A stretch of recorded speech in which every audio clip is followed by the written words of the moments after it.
नेतृत्व के अंदर एक और गुण होता है कि कभी भी नेतृत्व किसी से द्वेष नहीं रखता, व्यक्तिगत द्वेष। पूज्य स्वामी जी महाराज भी किसी से व्यक्तिगत द्वेष नहीं रखते, नेताजी भी किसी से व्यक्तिगत द्वेष नहीं रखते थे। 1939 में जब अध्यक्ष पद से उन्होंने त्याग पत्र दे दिया तो अंग्रेजों ने जेल के अंदर उनको भेज दिया, फिर उनको भारत छोड़कर जर्मनी और जापान आना पड़ा, तो भी उनके मन में द्वेष नहीं था। वो भी ये मानते थे कि गांधी जी के अंदर जो गुण है उनका प्रयोग, उनका उपयोग देश के लिए करना चाहिए। तो 6 जुलाई 1944 को टोक्यो जापान के रेडियो संदेश में गांधी जी को राष्ट्रपिता की उपाधि देने वाले सबसे पहले व्यक्ति नेताजी सुभाष चंद्र बोस। नेताजी के अंदर एक और अद्भुत गुण था कि उनका समर्पण, उनका बलिदान, उनका त्याग इतना अधिक था कि उनके विरोधी भी उनके पक्ष में बोलते थे। महात्मा गांधी जी के साथ 1938-39 में जो हुआ उसकी चर्चा हमने अभी की है। तो एक बार नेताजी के गायब होने के बाद 1945 के बाद 18 अगस्त 1945 को नेताजी ने अंतिम यात्रा की, उसके बाद का कोई पुख्ता प्रमाण नहीं मिलता। तो उसके बाद एक बार अमेरिकी एक पत्रकार है लुई फिशर, उसने महात्मा गांधी से पूछा कि आप नेताजी के बारे में क्या सोचते हो। तो महात्मा गांधी ने कहा कि नेताजी तो देशभक्तों के देशभक्त थे।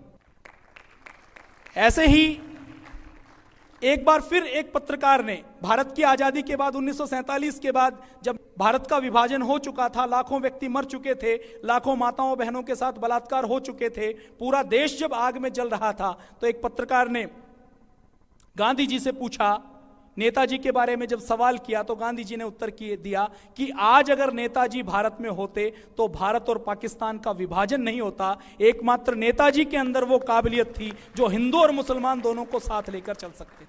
तो ये नेताजी का विशेष गुण था। विरोधी भी उनकी तारीफ करते थे, उनकी प्रशंसा करते थे और वो सबको साथ लेकर चल सकते थे। अभी नारायण मूर्ति जो इन्फोसिस के संस्थापक हैं, उन्होंने अभी थोड़े दिन पहले कहा कि अगर भारत में नेताजी को प्रधानमंत्री बनाया जाता तो जो चीन आज हमें आंखें दिखा रहा है वो हमारे कदमों में होता। पूरी दुनिया की जो सबसे बड़ी ताकत चीन बना हुआ है, उसके स्थान पर अगर नेहरू की जगह नेताजी को प्रधानमंत्री बनाया होता, नेताजी के अनुसार नीतियां चलती, तो चीन के स्थान पर पूरी दुनिया की दूसरी ताकत के रूप में, पहली ताकत के रूप में भारत आगे बढ़ रहा होता। भारत का औद्योगिक विकास, भारत का वैज्ञानिक विकास, भारत की व्यवस्था परिवर्तन, भारत की नौकरशाही का परिवर्तन, ये सब नेताजी के द्वारा संभव था। ये इन्फोसिस के चेयरमैन नारायण मूर्ति जी कहते हैं, जिनको भारत का तकनीकी विशेषज्ञ के रूप में बहुत बड़ा विद्वान माना जाता है। 2008 में इंडिया टुडे ने एक सर्वे करवाया कि देश में सबसे प्रभावशाली व्यक्ति कौन सा है। तो सर्वे में 3-4 व्यक्तियों के नाम दिए गए थे। तो आपको जानकर आश्चर्य होगा कि नेताजी को जो वोट मिले वो 27% मिले, महात्मा गांधी को लोगों ने पसंद किया 13% और जवाहरलाल नेहरू को 1% लोगों ने मत दिया, 1% लोगों ने पसंद किया। विनम्रता, करुणा, दूसरों के प्रति प्रेम, सबको साथ लेकर चलना, सबकी सुनना, ये नेतृत्व का अनिवार्य गुण है। नेताजी सुभाष चंद्र बोस में ये गुण कूट कूट कर भरा हुआ था।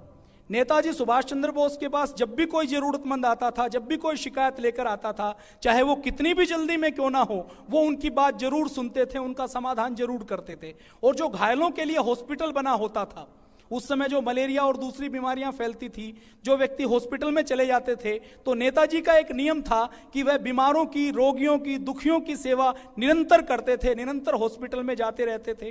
खुद ये चेक करते थे कि उनको दवाएं कैसी मिल रही हैं, उनको खाना कैसे मिल रहा है, उनका ठीक से मन लगा हुआ है या नहीं लगा हुआ, उनका ठीक से ध्यान रखा जा रहा है कि नहीं रखा जा रहा। तो करुणा और विनम्रता का भाव बहुत जरूरी है।